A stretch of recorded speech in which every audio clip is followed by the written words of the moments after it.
पिछले एपिसोड में हमने देखा था कि याओ ने यहाँ पर प्लान बना के रखा था कि वो चेनमिंग को यहाँ से जिंदा वापस जाने नहीं देगा। उसने अपनी पूरी आर्मी को यहाँ पर बुला लिया होता है ताकि वो लोग मिलकर चेनमिंग को मार दे। लेकिन चेनमिंग ने बड़ी आसानी के साथ यहाँ पर अपने तालिस्मान और अपनी पावर का इस्तेमाल करते हुए सारे के सारे जो सिपाही वगैरह यहाँ पर आए थे उन सभी को मार गिराता है। चेनमिंग को तो कुछ हुआ ही नहीं था और उसने पूरे अकेले वन मैन आर्मी बनते हुए सभी को मार गिराया। लेकिन तभी जर्नल जो होता है वो जैसे ही यहाँ पर चेनमिंग की जान लेने वाला था वहां पर एम्परर का एक खास सिपाही पहुंच जाता है जो कि उनका बॉडीगार्ड है। वो यहाँ पर चेनमिंग से कहने के लिए आया था कि एम्परर को आपकी जरूरत है तो इसलिए उसने आपकी मदद करने के लिए मुझे यहाँ पर भेजा है। जिसके बाद यहाँ से ये एपिसोड शुरू होता है। तो इस एपिसोड की शुरुआत में हम तियान हाउ का घर देखते हैं जहाँ पर लिंगर अपने दादाजी के साथ बैठी हुई थी। लिंगर यहाँ पर जब चेनमिंग नहीं था तो आसपास के इलाके में जाती और अच्छे अच्छे जो अमीर लोग होते उन सभी को चोरी करके आ जाया करती। उसके पास बैग पे बैग भरे हुए थे जिन सभी को उसने अमीर बंदों से चोरी कर लिया था। उसके दादाजी कहते हैं कि तुम्हें यहाँ पर कुछ और काम नहीं करना है क्या जो चोरी करने के लिए इधर उधर भाग रही हो। तो वो कहती है कि नहीं नहीं मुझे कोई काम नहीं है, जब तक चेनमिंग यहाँ पर नहीं है ना तब तक समझो कि मेरी छुट्टी है, मुझे कुछ नहीं करना पड़ता। तो इस छुट्टी का फायदा उठाते हुए मैं यहाँ पर थोड़ा अपना फायदा कर रही हूँ। जिस पर उसके दादाजी कहते हैं अच्छा ऐसी बात है तो चलो बहुत अच्छा है, कम से कम तुमने कोई तरीका तो निकाला जिसकी वजह से तुम अमीर बन सकती हो, काफी अच्छी जेब कतरी हो तुम। तो वहीं हम चेनमिंग को देखते हैं जो एक जगह पर बैठकर अपना चाय पीते हुए कह रहा था कि चलो आखिरकार इतनी बड़ी परेशानी के बाद थोड़ा सुकून और आराम तो मिला। चेनमिंग अपने सेक्ट में रिटर्न आ चुका था तो तभी वहां पर शियोमी पहुंच जाती है। वो चेनमिंग से कह रही थी कि अरे सेक्ट मास्टर मैंने सुना ना कि ग्रेट यान अंपायर वालों ने आपको बहुत परेशान किया, आपको इतना ज्यादा थका दिया है कि आपकी थकान नहीं जा रही है, तो मुझे एक मौका दीजिए, मैं आपकी सारी थकान मिटा देती हूँ, मुझे देखने दीजिए कि कहाँ कहाँ आपको उन्होंने थकाया है। वो चेनमिंग से यहाँ पर चिपक रही थी। तभी यहाँ पर कांगक्यूई पहुंच जाती है। वो चेनमिंग से कही थी कि क्या यहाँ पर ग्रेट यान अंपायर वाले भी पहुंच जाएंगे क्या, वो लोग आपके पीछे तो नहीं लगे हुए हैं, अगर लगे हुए तो हमें यहाँ पर ना एक वॉर की तैयारी करनी चाहिए, क्या पता कब वो यहाँ पर आकर बैटल शुरू कर दे क्योंकि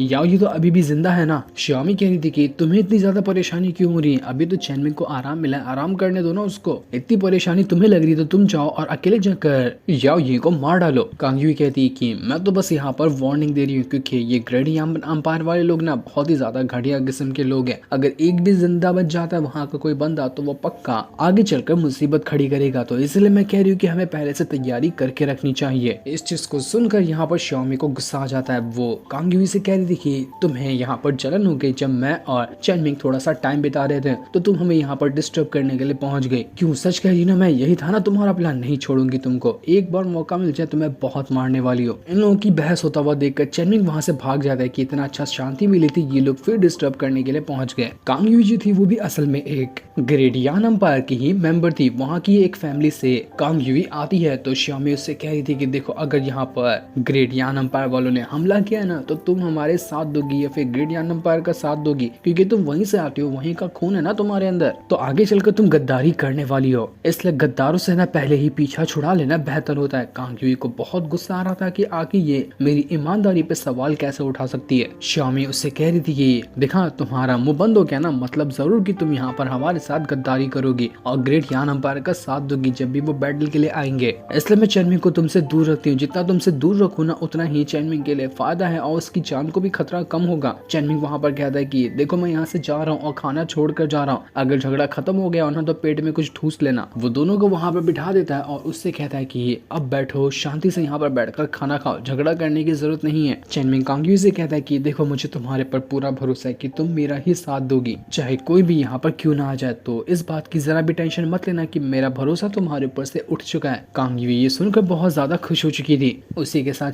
चेनमिंग जो था वो यहाँ पर शियोमी से भी कहता है कि शियोमी तुम भी टेंशन मत लो, तुम इस सेट की ऐसी मेंबर हो जिसके ऊपर मैं अपनी आंखें बंद करके भी भरोसा कर सकता हूँ, सबसे ज्यादा भरोसा मैं तुम्हारे ऊपर ही करता हूँ। जो सुनकर वो भी खुश हो जाती है और ये दोनों का यहाँ पर गुस्सा शांत हो चुका था। इसके बाद चेनमिंग सेट से काफी दूर आ जाता है ताकि यहाँ पर तो बैठकर थोड़ी शांति मिल सके। इतने ज्यादा टेंशन की वजह से चेनमिंग थोड़ी शांति चाह रहा था। क्या चेनमिंग से कहती कि चेनमिंग इतना दूर क्यों आ गए, क्या तुम्हें ग्रेट यान अंपायर वालों से डर लग रहा है क्या, वो लोग तुम्हारे सेक्ट में भी आकर हमला कर देंगे। चेनमिंग कहता है कि कैसी मजाक की बातें करती है, मुझे किसी से क्यों डर लगेगा, मुझे पता है कि बहुत बड़ी तबाही आएगी और पूरा ग्रेट यान अंपायर हमला करने के लिए जरूर आएगा, तो उस चीज के लिए थोड़ा माइंड फ्रेश भी तो रखना चाहिए ना, वही फ्रेशमेंट हासिल करने के लिए मैं यहाँ पर आया हूँ और तुम देखो तुम तो कुछ और ही बात बना रही हो। चेनमिंग वहाँ का खूबसूरत नजारा जो था वो यहाँ पर देख रहा होता है, क्योंकि ये जगह काफी ज्यादा सुंदर थी और एकदम शांत थी, जहाँ पर रहकर तो मजा ही आ जाए। लेकिन तभी वहाँ पर कई सारे आइस अटैक आने लग जाते, तो चेनमिंग अपनी पावर का इस्तेमाल करते हुए सारे के सारे आइस अटैक को वहाँ पर डिस्ट्रॉय कर देता है। चेनमिंग को समझ नहीं आता कि मैं यहाँ पर शांति हासिल करने के लिए आया, यहाँ पर भी कुछ ना कुछ तो हो रहा है। अब ये आइस अटैक कहाँ से आया, इसको करने का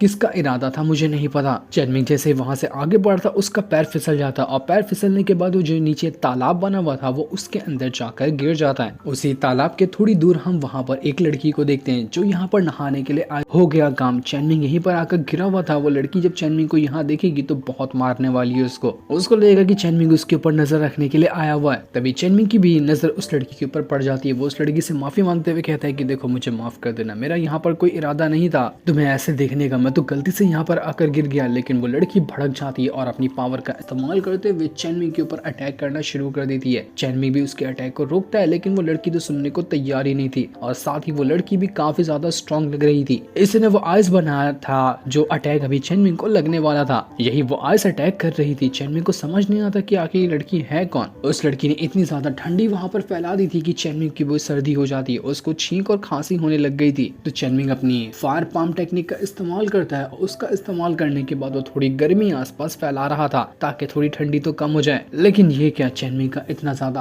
हाई लेवल का फायर वाला अटैक भी वो लड़की आसानी से अपनी पावर की मदद से जमा देती है। चेनमिंग को समझ नहीं आ रहा था कि आखिर ये लड़की है कौन जो मेरे अटैक को इतनी आसानी से रोक रही है। इसलिए वो सबसे पहले तालाब से बाहर जाने की कोशिश करता है कि यार बहुत ठंडा तालाब है, तो वो बाहर आकर खड़ा हो जाता है। लेकिन जैसे यहाँ पर ये आया था कि तभी वहाँ पर वो लड़की भी पहुंच जाती है, और उस लड़की का नाम मैंग यूवी था। वो चेनमिंग के ऊपर दोबारा से हमला करने के लिए पहुंच गई थी कि तेरी हिम्मत कैसे हुई तालाब के अंदर आने की, तो जरूर वहाँ पर मुझे देखने के लिए आया हुआ था। वो चेनमिंग को बहुत मारती है। पहली बार यहाँ पर चेनमिंग थोड़ा शर्मिंदा भी था और उस लड़की से अटैक भी कर रहा था, क्योंकि उसको पता था कि वो गलती से यहाँ पर गिरा, लेकिन वो गलत जगह पर गिर गया। लेकिन जैसे जैसे चेनमिंग उसके अटैक को रोक रहा था वो बहुत ज्यादा हैरान रह रहा होता है कि लड़की का जो भी अटैक है ना बड़ा कमाल का है। ऐसा लग रहा है कि इसकी पूरी बॉडी आइस पावर से बनी हुई है। इसका आइस अटैक इससे पहले मैंने किसी के पास नहीं देखा जिसके पास इतना कमाल का आइस पावर हो। ये लड़की की आइस पावर जो है ना वो बहुत ज्यादा औसम है, जिस वजह से एक एक अटैक करने के बाद चेनमिंग के हाथ जमने लग गए थे। वो अपने हाथ को गर्म कर रहा होता है कि यार क्या हो रहा है, ऐसा लग रहा है मैं बर्फ में यहाँ पर जम जाऊंगा एकदम, जल्दी से कोई कोना ढूंढना पड़ेगा ताकि थोड़ी बॉडी को गर्म कर सकूं। इस चीज को देखकर वो लड़की कहती है कि अच्छा तो तुम यहाँ पर भाग रहे हो, मैं तुम्हारी जान नहीं लूंगी लेकिन तुम्हारी आंखें निकाल दूंगी ताकि कभी भी इस तरह से किसी लड़की को ना देख सको। वो अपना एक और स्ट्रॉन्ग आइस अटैक रेडी कर लेती है ताकि चेनमिंग के ऊपर अटैक कर सके। बेचारा चेनमिंग एक तो ठंडी से मर रहा था,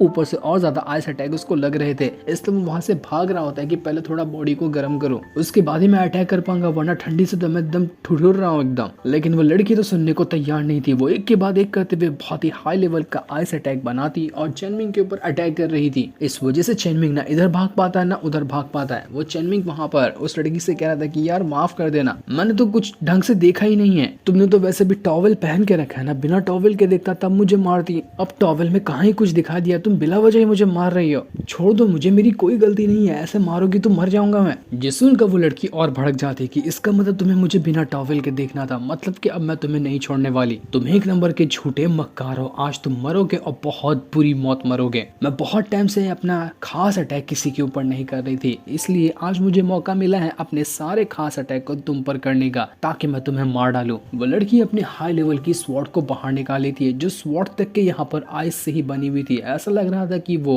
लड़की पूरी खाली आइस की पावर में डूबी हुई है, उसके पास दूसरा कोई अटैक नहीं था, लेकिन एक से बढ़कर एक आइस अटैक थे। चेनमिंग कहता है कि देखो तुम मुझे गुस्सा दिला रही हो, मुझे गुस्सा मत दिला, मैं शांति से मैटर शांत करना चाहता हूँ। लेकिन तब भी वो लड़की मानती ही नहीं, और जैसे ही वो यहाँ पर चेनमिंग के ऊपर अपनी स्वॉर्ड की मदद से अटैक करने वाली थी, चेनमिंग एक उंगली की मदद से उसकी स्वॉर्ड को 2 टुकड़ों में काट देता है। इस चीज को देखकर वो लड़की भी हैरान रह चुकी थी कि अरे इसने मेरी स्वॉर्ड को एक बार में तोड़ दिया, ऐसा कैसे हो सकता है। वो फिर वहाँ पर चेनमिंग से कहती कि देखो तुम यहाँ पर अपनी गलती मान लो कि तुमने मुझे देखा है और तुम मुझे देखने के लिए आए थे, बस अपनी गलती मानो, मेरा गुस्सा यहाँ पर शांत हो जाएगा, क्योंकि गलती मानने वाले मुझे बिल्कुल भी नहीं पसंद है, जल्दी से अपना गलती मानो वरना मेरा गुस्सा और ज्यादा बढ़ने वाला है। चेनमिंग कहता है अरे मेरी माँ मुझे माफ कर दे, चल मान लेता हूँ मैंने यहाँ पर थोड़ा सा तुझे देखा था, लेकिन वो भी जानबूझ के नहीं देखा था, उतना खास भी नहीं दिखाई दिया, लेकिन हल्का फुल्का दिखाई दिया था। मैंगी भी कहती कि समझ गई मैं, इसीलिए तो मैं तुमसे कह रही थी कि अपनी गलती मानो, क्योंकि मैं बस जानना चाहती थी कि तुमने कुछ देखा या नहीं देखा, और देखो अपनी गलती मानते हुए तुमने बता दिया कि तुमने मुझे देखा था, इसलिए अब मैं तुम्हें नहीं छोड़ूंगी। अब तो कंफर्म हो गया कि तुमने मुझे देखा था तो तुम यहाँ पर मरोगे। वो एक ही चेनमिंग को लात मारते हुए उड़ाकर दूर फेंक देती है। चेनमिंग बेचारा परेशान था कि यार मैं जहाँ जाता हूँ वहाँ कुछ न कुछ हो जाता है, यहाँ शांति लेने के लिए आया, यहाँ पर तो मुझे ऐसा तबाही मिला है जिसको मैंने सपने में भी नहीं सोचा होगा। लेकिन फिर भी वो यहाँ पर उस लड़की से थक चुका था, तो वो उसका और ज्यादा मजाक उड़ाते हुए कहता है कि अरे तुम्हारे अटैक तो बहुत ही मामूली है, तुम जो भी मुझ पे अटैक कर रही हो ना ऐसा लग रहा है कि बड़े प्यार से मुझे छू रही हो, तो चलो और अटैक करो। चेनमिंग को पता था कि ये लड़की ऐसे शांत नहीं होने वाली, तो इसका पूरा गुस्सा ही एक बार में उतरवा देता हूँ। वो उस लड़की को उकसाने लग गया था कि चलो जो अटैक हो सकता है मुझ पे करो, मुझे कोई फर्क नहीं पड़ता। वो चेनमिंग को मारते हुए उससे पूछ रही थी कि बता तू कौन है और तू कहाँ से आया हुआ है। चेनमिंग कहता है मैं तो जुनलोंग सेट से ही आया हूँ, जिस पर मैंग यूवी कहती है कि तू जुनलोंग सेट का नहीं हो सकता क्योंकि मैं भी जुनलोंग सेट की एक मेंबर हूँ। कुछ टाइम के लिए मैं जुनलोंग सेट से बाहर गई थी ताकि अपनी कल्टीवेशन पे ध्यान दे सकूं। मैं जुनलोंग सेट की एक बहुत ही खास वाली एल्डर हूँ। चेनमिंग कहता है फिर क्या, ये तो बात हो ही गई, तुम तो मेरे ही सेक्ट की हो यार, तो फिर इतना ज्यादा गुस्सा क्यों कर रही हो, आओ चलो हम साथ में सेक्ट में चलते हैं, क्योंकि जिस जुनलोंग सेट की तुम एक एल्डर हो ना उसी जुनलोंग सेट का मैं सेक्ट लीडर हूँ।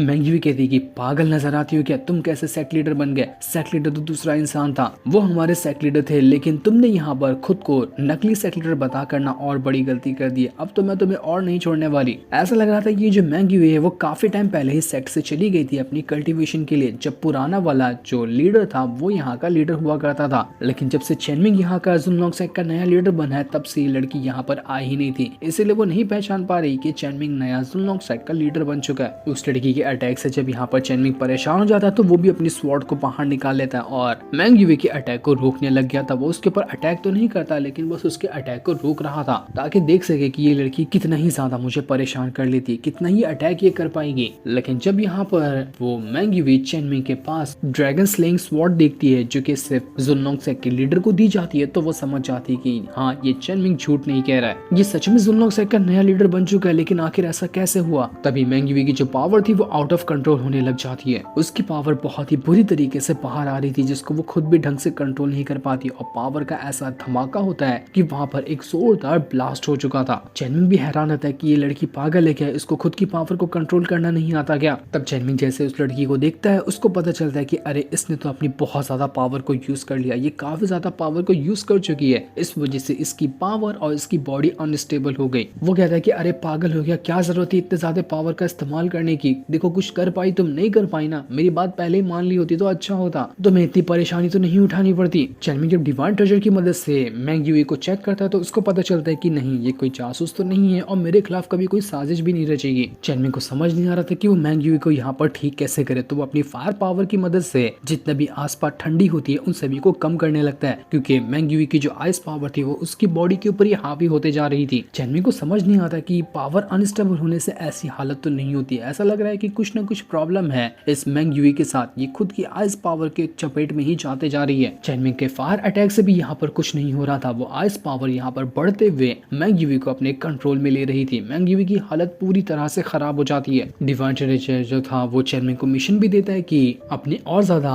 फायर पावर का इस्तेमाल करते हुए यहाँ पर ठंडी जो है उसको कम करो ताकि तुम इस लड़की को बचा सको। इस वजह से चेनमिंग ने और ज्यादा फायर पावर का इस्तेमाल करना शुरू कर दिया था, जिस वजह से वो लड़की की हालत में थोड़ा थोड़ा सुधार आने लग जाता है और जैसे उसकी हालत में सुधार आया था चेनमिंग का यहाँ पर ये मिशन पूरा हो जाता है, जिस वजह से उसका कल्टीवेशन में एक लेवल ब्रेक थ्रू हुआ था और वो स्पिरिट मार्शल रैम के 5th लेवल पे पहुंच गया होता है। इसके बाद चेनमिंग उस लड़की को उठाता है और अपनी गोद में उठाने के बाद उसको वापस से तालाब में छोड़ देता है कि क्या पता तालाब के पानी से इसकी हालत सही हो। जैसे ही मैंग यूवी जो तालाब के पानी के अंदर आई थी धीरे धीरे उसको होश आने लग जाता है और उसने अपनी पावर पे कंट्रोल हासिल कर लिया था। जैसे उसको होश आता है वो एकदम हैरान रहती है कि आखिर वो इंसान था कौन जिसने मुझे बचाने के लिए मुझे यहाँ पर लाकर रख दिया। जो सीन दिखाते ही ये एपिसोड यहीं पर एंड हो जाता है। थैंक्स।